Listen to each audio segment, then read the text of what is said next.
हिंदी की पाठशाला में आप सभी का स्वागत है। मैं आपको वाक्य पढ़ा रही हूँ, लेकिन मैंने देखा कि पीछे के 2 वीडियो वाक्य से संबंधित, पीछे के 1-2 वीडियो जो मैंने डाले थे, उसे आपने कम देखा है। वजह ये होगी, मुझे जहाँ तक लगता है कि वजह ये होगी कि आपको ये लगता है कि आपके सिलेबस का नहीं है।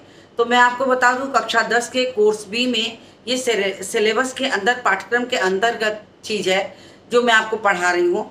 तो आपको अगर ऐसा वहम है तो उसको मिटा दीजिए और मेरे साथ जुड़ जाइए, ताकि आपको अगर पहले से आता रहेगा तो वो आपको ज़्यादा अच्छा समझ में आएगा। जब आपको कक्षा में, आपकी अपनी कक्षा में पढ़ाया जाएगा तो आप उसमें अच्छा रिस्पॉन्स करेंगे, अच्छा जवाब देंगे, अच्छे से समझ में आएगा। और अगर उसके बाद भी डाउट्स आता तो मैं तो हूँ ही, तो आपको समझ में आ जाएगा कि कैसे किया जाता है। तो वाक्य रचना के आधार पर वाक्य भेद जो है आपके पाठ्यक्रम का विषय है। आप उसके साथ मन लगाकर पढ़िए ताकि आपको कोई कंफ्यूजन हो तो मुझसे पूछ सकें। लेकिन साथ ही साथ लाइक करिए, शेयर करिए, सब्सक्राइब करिए। सब्सक्राइबर की जो संख्या है अभी बढ़ी नहीं है, तो मुझे लगता है कि आप सब्सक्राइब कम कर रहे हैं। आप उसको भी करिए ताकि आपको लगे कि और मुझे भी प्रोत्साहन मिले। तो मैं विषय पर आ जाती हूँ, ज़्यादा समय आपका नहीं लूँगी इस तरह बर्बाद करके, तो सिर्फ विषय पर आती हूँ। आज की जो बारी है वो बारी है मिश्र वाक्य पढ़ाने की। सरल वाक्य, संयुक्त वाक्य मैंने आपको पढ़ा दिया है। आज बारी है मिश्र वाक्य, और मिश्र वाक्य के भेद भी हैं, तो आज थोड़ा टाइम लगेगा। तो तीसरा है मिश्र वाक्य। अब प्रश्न उठता है, मिश्र वाक्य क्या है?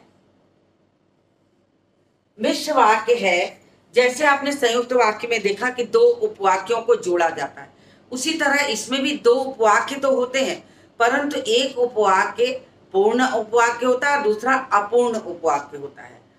इसमें एक अधूरा होता है, दूसरा पूरा होता है। प्रायः आपको जो अधूरा होता है वो पूरा दिखाई देता है, और जो पूरा होता है वो आपको अधूरा दिखाई पड़ता है। इसलिए आपको बहुत ध्यान से समझना होगा। इसकी जो सबसे खासियत होती है कि इसका एक वाक्य पूर्ण और दूसरा अपूर्ण होता है। मिश्र वाक्य में, मिश्र वाक्य में प्रयुक्त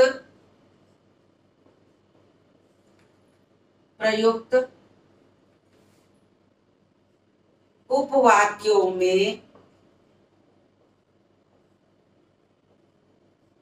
एक वाक्य पूर्ण होता है तथा दूसरा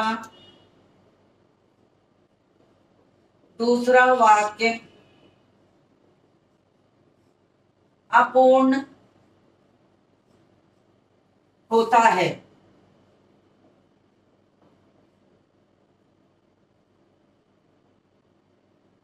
पूर्ण वाक्य को मुख्य वाक्य और अपूर्ण वाक्य को आश्रित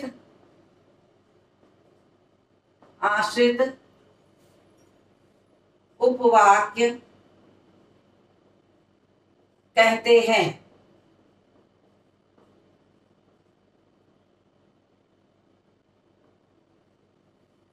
मैं एक वाक्य लिखकर आपको समझा देती हूं कि कैसे पूर्ण और अपूर्ण है। वाक्य है जैसे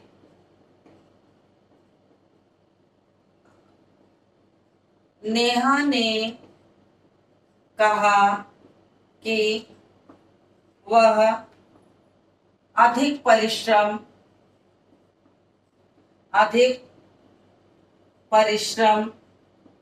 करेगी। अब देखिए, अगर मैं आपसे प्रश्न इसमें पूछूं कि कौन सा वाक्य पूर्ण है, कौन सा अपूर्ण है, तो प्रायः बच्चों का जो उत्तर होता है वो होता है क्या कि नेहा ने कहा, ये अपूर्ण है, जबकि ये वाक्य आपका पूर्ण है। मुख्य कहिए या इसको पूर्ण कहिए, और कि वह अधिक परिश्रम करेगी। अब ये वाक्य की से शुरू हो रहा है। की भी अपने में एक योजक ही है और ये इस वाक्य के साथ जुड़ा है, यानी ये अधूरा है कि वह अधिक परिश्रम करेगी। अब देखिए, नेहा ने कहा, ये अपने में पूरा हो गया। क्या कहा? कि वह अधिक परिश्रम करेगी। तो जब कभी आपको आश्रित उपवाक्य के अंडरलाइन करने को आए, रेखांकित करने को आए, तो आप इस की को लेकर, ये लकीर मत खींचे ये वाली, लेकिन आप की के साथ में करेंगे, की को छोड़ के नहीं करेंगे। हो सकता है कुछ पुस्तकों में आपको की को छोड़ के करा मिल जाए, लेकिन आप उस पर भरोसा मत करिए। आप ये मान के चलिए कि इसका अधूरापन तभी स्पष्ट होगा जब आप इसको की के साथ रेखांकित करेंगे कि वह अधिक परिश्रम करेगी। तो इस तरीके से ये पूर्ण हो गया, और ये अपूर्ण या इसको आश्रित भी कह सकते हैं, आश्रित कह सकते हैं। तो दोनों में से आप कुछ भी कहिए, लेकिन इसकी जो सबसे बड़ी खासियत होती है वो यही है कि इसका एक वाक्य पूर्ण होता है, एक अपूर्ण होता है।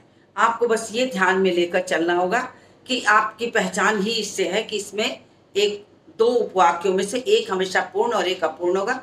ऐसे वाक्य जितने होंगे वो मिश्र वाक्य कहलाएंगे। तो एक उदाहरण लिख दिया मैंने, दूसरा लिख देते हैं।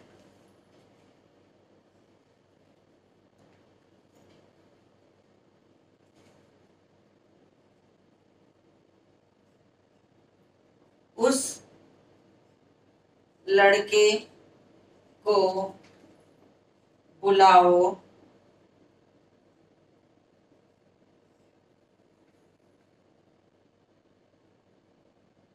जिसने लाल कमीज पहनी है।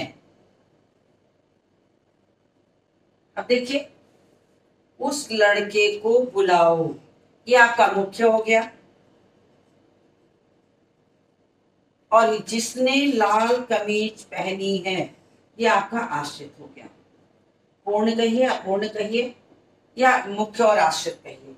अब इस तरीके से आपको अपने आप पहचान में आ जाएगा कि ये मुख्य और आश्रित उपवाक्य कैसे पहचाने जा सकते हैं। तो इसको आप ध्यान से देख लीजिए। इसकी पहचान ही है कि ये जो आप अधिकतर बच्चों को ये जो रहता है अपूर्ण लगता है, ये पूर्ण लगता है कि वह अधिक परिश्रम करे। वो की को छोड़ देते थे, ये की कहाँ जाएगा? मुख्य के साथ जुड़ेगा या आश्रित के साथ? ये भी तो आपको ध्यान में रखना है। तो आपको करना क्या है, इस की को आश्रित के साथ जोड़ेंगे। तो ये आश्रित उपवाक्य के साथ होने से अधूरे का मान करा देगा, और ये पूर्ण का। तो आपको अपने आप स्पष्ट हो जाएगा कि कौन सा अधूरा है और कौन सा पूर्ण है। तो ये अपने आप समझ में आपको आ जाएगा। इस तरीके से आप इसको पहचान कर लेंगे। अब जैसे मिश्र वाक्य की बात करें, तो मिश्र वाक्य की पहचान हो गई कि एक वाक्य इसका पूर्ण और एक अपूर्ण होता है। इसी आधार पर इसके तीन भेद होते हैं।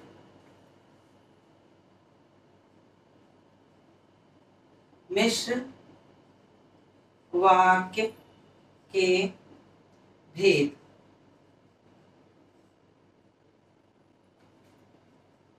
इसके मुख्यतः मुख्य रूप से तीन भेद होते हैं। कौन कौन से होते हैं? एक हो गया संज्ञा उपवाक्य। अब देखिए, संज्ञा उपवाक्य हम कह रहे हैं यानी जो आश्रित उपवाक्य हैं उनके भेद हैं। मिश्र वाक्य में जो आश्रित उपवाक्य हैं, जैसे ये हुआ, उनके भेद हैं कि कितने प्रकार के आश्रित उपवाक्य होते हैं। तो एक हो गया संज्ञा उपवाक्य, दूसरा हो गया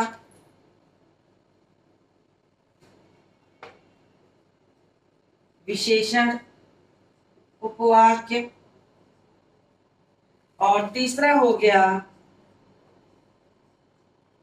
क्रिया विशेषण उपवाक्य। अब देखिए, आपको विभिन्न व्याकरण की चीजें पढ़ाते हैं, पदबंध भी पढ़ाया मैंने, तो उसमें भी, और उसके साथ साथ मैंने अब कई बार आपको संज्ञा, सर्वनाम, विशेषण और क्रिया विशेषण की परिभाषा बता दी है। इसमें भी आ गई है, चूंकि संज्ञा उपवाक्य है तो संज्ञा जानना जरूरी है, संज्ञा जानना जरूरी है। तो अब ये जो समूह है, ये जो आश्रित उपवाक्य का हिस्सा है, ये किसके लिए काम कर रहा है? नेहा के लिए। तो ये संज्ञा की बात कर रहा है, लेकिन ये क्या है? उस लड़के को बुलाओ, यानी किसी खासियत की बात कर रहा है, लड़के की विशेषता बता रहा है, तो ये विशेषण हो गया। तो इसी तरीके से आपके आश्रित उपवाक्य के जो भेद हैं वो 3 हैं: संज्ञा उपवाक्य, विशेषण उपवाक्य और क्रिया विशेषण उपवाक्य। तो तीनों के भेद हैं। अब संज्ञा उपवाक्य में क्या होगा कि जो आश्रित उपवाक्य होगा वो संज्ञा के लिए बात करेगा, और जो विशेषण में होगा उसका मुख्य वाक्य जो होगा उस मुख्य वाक्य की विशेषता का बात करेगा। और क्रिया विशेषण में क्या होगा कि जो मुख्य वाक्य हो गया उसमें क्रिया दिखाई जाती है और आश्रित वाले में उसकी विशेषता चलती है। तो ये जोड़े में बनता है। मैं अभी आगे पढ़ाऊंगी तो आपको डिटेल में बताऊंगी। अभी आप इतनी चीजें उतार लीजिए, इतना उतार लीजिए, फिर मैं संज्ञा उपवाक्य पर आती हूँ। तो मैं किनारे हट गई हूँ, आप स्क्रीनशॉट ले लीजिए। तो उम्मीद है आपने स्क्रीनशॉट ले लिया होगा। तो आप अब अच्छी तरह से जान चुके होंगे कि मिश्र वाक्य की जो सबसे खासियत विशेषता होती है उसका एक हिस्सा पूर्ण होता है, दूसरा हिस्सा जो होता है अपूर्ण होता है, और उसी को हम मिश्र वाक्य कहते हैं। आप मुख्य कहिए, आश्रित कहिए, पूर्ण कहिए, अपूर्ण कहिए। तो जिस तरीके से मुख्य कहिए, गौड़ कहिए, लेकिन जो मुख्य अपूर्ण वाक्य होता है उसको हम आश्रित उपवाक्य कहते हैं। और भेद इन्हीं के 3 होते हैं। मतलब ये आश्रित उपवाक्य जो है, जो बाद वाला मैंने आश्रित उपवाक्य है, इनके प्रकार 3 हो जाते हैं: संज्ञा होगा, विशेषण होगा और क्रिया विशेषण होगा। यानी पहले वाले में संज्ञा से संबंधित चीजें होंगी, दूसरे वाले में विशेषण से संबंधित चीजें होंगी और तीसरे वाले में क्रिया विशेषण से संबंधित चीजें होंगी। तो ये आश्रित उपवाक्य 3 प्रकार के होते हैं, जो मैंने आपको यहाँ पर अभी बता दिया। अब आप मिश्र वाक्य के बारे में जान चुके कि उसे किसे कहते हैं और उसके कितने भेद होते हैं। और मैंने 2 उदाहरण भी लिखे हैं, उसमें मैंने मुख्य और आश्रित को अंडरलाइन कर दिया है। आप भी उसमें से ढूंढिए और अंडरलाइन करिए, जहां ना आए मुझसे पूछिए। तो इतनी बातें मुझे उम्मीद है कि आपको समझ में आ गई होगी। तो मैं यहीं पर इस वीडियो को समाप्त कर देती हूँ। और अब इसके जो ये भेद हैं, संज्ञा उपवाक्य, विशेषण उपवाक्य और क्रिया विशेषण उपवाक्य, मैं अपने अगले वीडियो में लेके आऊंगी, ताकि वो बड़ा ना हो और आपको समझ में भी आए। और उसके बाद के वीडियो में मैं परिवर्तन करना सिखाऊंगी, कैसे सरल से संयुक्त, संयुक्त से मिश्र में परिवर्तित किया जाता है। तो आप मेरे साथ बने रहिए, मुझे प्रोत्साहित करिए। आप वीडियो को लाइक करिए, शेयर करिए, सब्सक्राइब करिए और प्लीज़ मेरी हेल्प भी करिए उस तरीके से, और मुझे उत्साह दीजिए। नहीं तो मैं तो अपने और आपकी दोनों की बात सोच करके मैं इस कार्य में लग गई कि मुझे पढ़ाने का शौक़ है, तो मैं कोई माध्यम ढूंढूं, और उस माध्यम को मैंने आपके साथ जोड़ा। तो मुझे आपकी तरफ से उत्साहवर्धन मिलना चाहिए। तो उम्मीद करती हूँ कि इतना हिस्सा आपको समझ में आ गया होगा। आगे के पार्ट को लेकर मैं अपने अगले वीडियो में आऊँगी। तो तब तक के लिए आपको बहुत बहुत धन्यवाद मेरे साथ जुड़े रहने के लिए, और इसी के साथ इस वीडियो को समाप्त करती हूँ।